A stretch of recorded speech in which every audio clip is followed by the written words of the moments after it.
From Simon & Schuster Audio, Ernest Hemingway, The Short Stories, Volume 3. Read by Stacy Keach.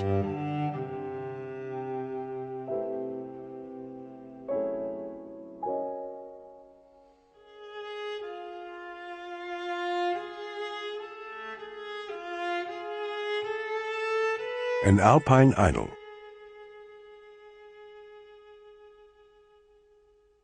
It was hot coming down into the valley, even in the early morning. The sun melted the snow from the skis we were carrying and dried the wood. It was spring in the valley, but the sun was very hot. We came along the road into Galtour, carrying our skis and rucksacks. As we passed the churchyard, a burial was just over. I said, "Grüß Gott," to the priest as he walked past us coming out of the churchyard. The priest bowed. "It's funny a priest never speaks to you," John said. "You'd think they'd like to say, 'Grüß Gott.'" "They never answer," John said. We stopped in the road and watched the sexton shoveling in the new earth. A peasant with a black beard and high leather boots stood beside the grave. The sexton stopped shoveling and straightened his back. The peasant in the high boots took the spade from the sexton and went on filling in the grave, spreading the earth evenly as a man spreading manure in a garden.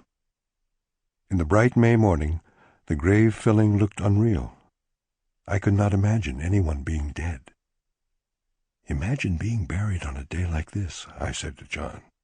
"I wouldn't like it." "Well," I said, "we don't have to do it." We went on up the road past the houses of the town to the inn. We had been skiing in the Silvretta for a month, and it was good to be down in the valley. In the Silvretta the skiing had been all right, but it was spring skiing. The snow was good only in the early morning and again in the evening. The rest of the time it was spoiled by the sun. We were both tired of the sun. You could not get away from the sun. The only shadows were made by rocks or by the hut that was built under the protection of a rock beside a glacier, and in the shade the sweat froze in your underclothing. You could not sit outside the hut without dark glasses. It was pleasant to be burned black, but the sun had been very tiring. You could not rest in it. I was glad to be down away from snow. It was too late in the spring to be up in the Silvretta. I was a little tired of skiing. We had stayed too long. I could taste the snow water we had been drinking melted off the tin roof of the hut. The taste was a part of the way I felt about skiing. I was glad. Sample complete.